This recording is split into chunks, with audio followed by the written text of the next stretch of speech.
Hello and welcome to this week's angling blog. This week you join me on the banks of the River Severn and we're in search of barbel and chub. So before we get into this week's vlog, I'd just like to thank everybody that left such nice comments on last week's video where we went in search of those pike on that beautiful Old English estate lake. My trips to this lake I really do enjoy, and this week it was great to log in and read the comments that you guys have left. So if this is the first video that you have watched on the channel, my name is Danny, and every Friday at 6 o'clock I put a brand new fishing video on the channel. There's over 200 in the back catalogue, so well worth a subscribe if you are new around here. Last week's video I did ask the question whether you guys wanted some more content on the channel around the tackle that I use, whether that's a more in-depth look at the tackle that I use week in week out for all my type of fishing, or whether it's a brand new piece of tackle that I've got through the door and we do an unboxing and we take an early look at it and go out on the bank. It's great that you guys do want to see that type of content on the channel, and today has been a bit of a start of it really. The 8-metre whip arrived early this morning along with the new lure rod and a reel and a few bits and pieces, as you can see on screen now. Shortly after that delivery the door went again, and it was a dead bait delivery, and it was from Gather Baits, an online company. This is the first time that I've used this company for my online dead baits, and I have to say I was impressed by the amount of contact that I had through the process, you know, telling me when the order was going to be delivered, making sure my contact details were correct. More importantly, the bait that arrived this morning looks to be of a good quality as well. So I'll pop a link to their website below. Not sponsored or anything like that. That is what this channel is all about, just sharing good experiences, hints and tips and all them things in between. So there's only one more thing that I really want to cover before we get into the vlog, and that is the months that are to come. As you can see behind me, the leaves are changing and so is the temperature. The nights are drawing in. It's not only the seasons at the moment that are changing, the world that we live in is changing from day to day and hour to hour. The rules and regulations around COVID-19 seem to change as the wind changes at the moment. It's very uncertain what the months ahead do hold. During the last lockdown I managed to save up some content on the channel and probably kept the channel going longer with the content that I had saved up during the last lockdown than most channels out there. I have managed to do that again. I've got a couple of weeks worth of content saved up, pike fishing, a bit of chub, barbel and all in between. So hopefully if we do go into any circuit breaker lockdown, the content on the channel will continue. So hopefully that isn't the case and we all continue to be able to get out on the beautiful venues like the little pond behind me. They really are a place where you can forget about everything that's going on, and mentally fishing is one of the best things I think you can do.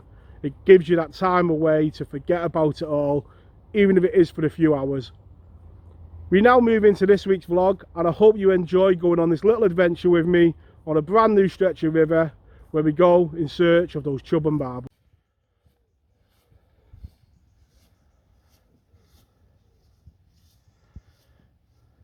Hello and welcome to this week's angling vlog. Today you join me on the banks of the River Severn. We're at first light and we're in search of barbel and chub. We're on a brand new stretch of river today. I've never fished this section before, and what I did, I walked the banks before they even set up. So what's made me pick this swim today? Well, we've got a tree on that side in the water and on the near side, and what that's doing, it's funneling the river straight through the middle, as you can see by the white on the top of the water, the bits of foam. You can see it's quite close in there, and what it's created is a nice slack on that far bank. So I'm already thinking about my left hand rod just going on that crease there behind that tree, and my right hand rod I'm going to just put straight round about here, because I can put hemp upstream and let it come down, and I can really feed that spot. I've got no idea how deep it is. Looking at the surface of the water, there's not much boiling coming up, which suggests there isn't many snags in front of me there. It looks a nice even pace, and hopefully there might be one or two barbel about. There's certainly a lot of cover in the area. You see you've got that overhanging tree, that one in the water there, and then we're going to have to be careful with that one downstream, because obviously don't want to be casting too far downstream, because if the barbel bolts downstream and into the edge, then we're going to be in trouble. Just got all the gear on the peg, rucksack, unhooking mat, got my hold all, some dinner, got to have the jelly babies for good luck, got some hemp in the bag, and just my landing net set up at the moment. What I'm going to do is I'm going to put a bit of hemp on this inside line just to start introducing some bait into the river, so when we make that first cast, you know, any fish that are in the area can begin getting on that line. There's a lovely bit of colour in the river. It's got a tinge of colour, dropping after some high water recently, but it does look good. There's not much topping. There's one or two underneath my feet here, down here, small fish, but there's not many signs of any better fish topping, but hopefully there's one or two about.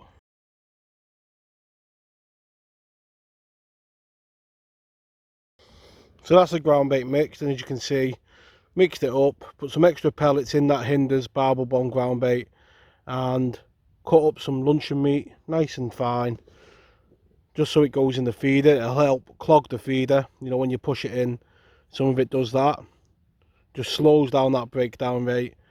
And certainly in the last couple of weeks I have found when the water's had a bit of colour on the Y and then on the Severn, just adding that bit of meat, I think, is, you know, it's adding that bit of smell in the water, and that's trundling down and more attraction to get the barbel into your swim. Not too much, obviously you don't want to overfeed the barbel, but once in, cut finely, just into the ground bait.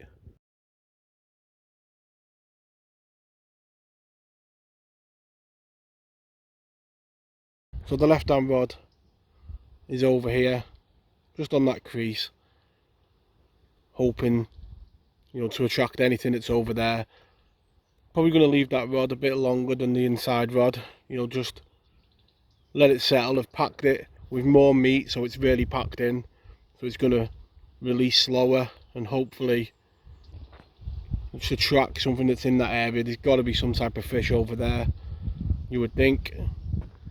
And then down here I've got a slightly longer tail because it is shallow, and we're going to be casting more often with that. We put the hemp in earlier on, so hopefully that's been going down the river now, and that feeder going in will just home them into where my bait is. And we'll see how we do. I'm going to get the kettle on, I'm going to sit back and just chill out.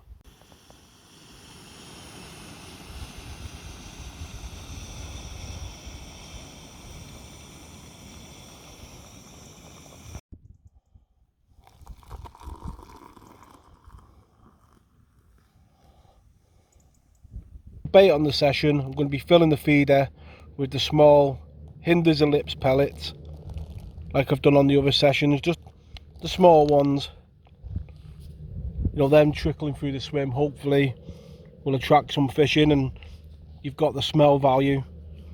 And so you've seen the ground bait before, we've got pellets and meat in there as well. Set up for the session, I've got my Corbin Excalibur rods in 1.75 pound test curve, 12 pound line,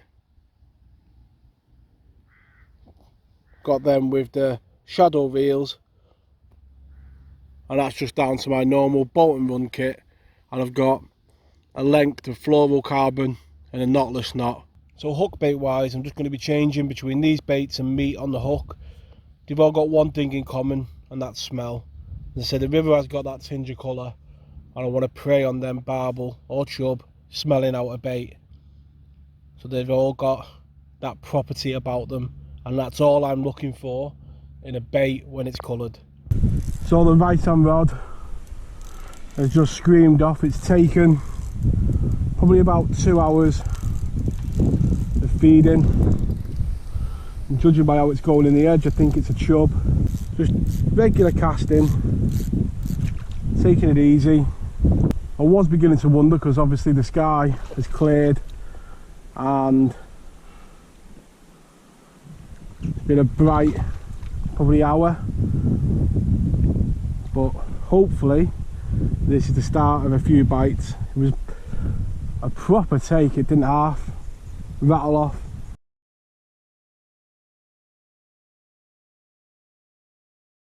There we go, the first fish of the day, a chub, just over £2.5. And to start, as I say, the sun's come out, it's a clear sky, the river has got that tinge of colour, and that is what I'm clinging to at the moment. It's come on the left hand rod, so that's the one that I've been putting the hemp on, and just periodically casting more often on that dynamite pellet. It's a good start, good to get a bite, and if one can find the bait, then hopefully more chub can, and of course Mr. Barbel. So after that chub, I'm just going to put in probably 2 or 3 small pouches of the hemp, just in the area, just to hold any fish that might be there. Not too much, because obviously we've only had one bite. We have been casting regular, so there is some bait in the area, but just a few pouches of hemp just will give me that confidence that if anything is in the area, we can hold it and hopefully get another bite.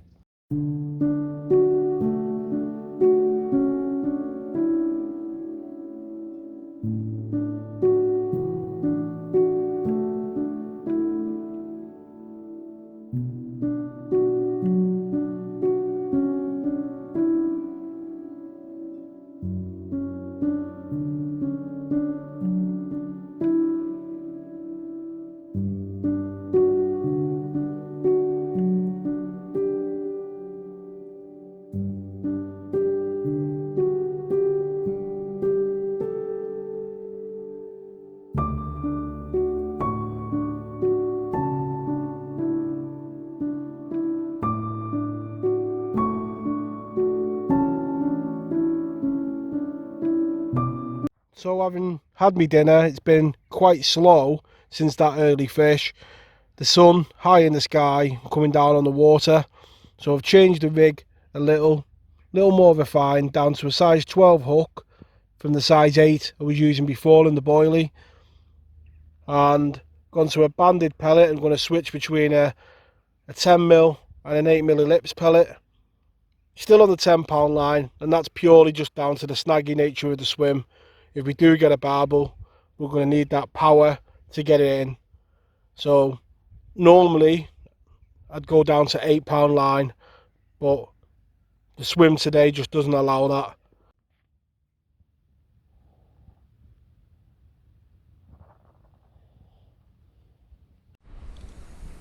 So the far bank rod, just been tapping away. I thought it was weed on the line to begin with, and reeling it in to change it. I think it's more than likely going to be another chub, the way it's trying to get in to the inside bank. It doesn't look like a bad one. It's mad how you think what could be possibly weed on the line turns out to be quite a decent chub. That's an absolutely clonking chub. No doubt it'll be £4 11 ounces or something like that, knowing the year we've had.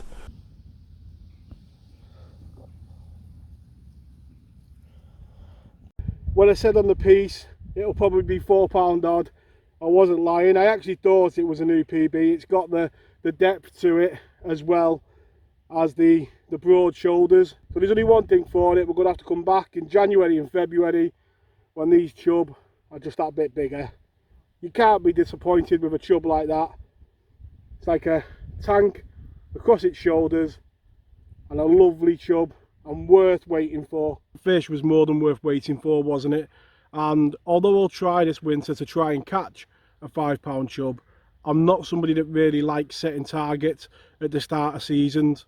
I don't think they're a good thing, and for one good reason. If you set yourself a target, say of a £20 pike or a £5 chub, for example, you then catch a £4 13 ounce chub or a £19 pike, you can only be left with a feeling of disappointment, and you lose the fact that a £19 pike in its own right is a beautiful, fantastic fish, as is a £4 chub. So that is why I don't set the targets, and I always advise people not to when they contact the channel saying they want to catch a £20 pike or a double figure pike. Just go fishing, do your best you can to attract the better fish, but just enjoy what comes along and the journey of trying to catch those fish. Eventually one day that rod will go over and it will be a £5 chub or even bigger, but I'm not going to go out there and actively set that target for the reasons that I've just mentioned.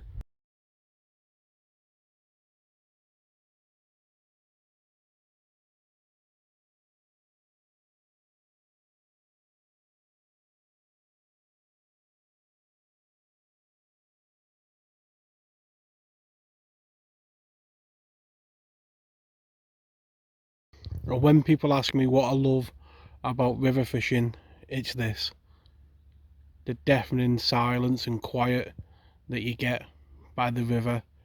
The canoes have gone and it's just quiet.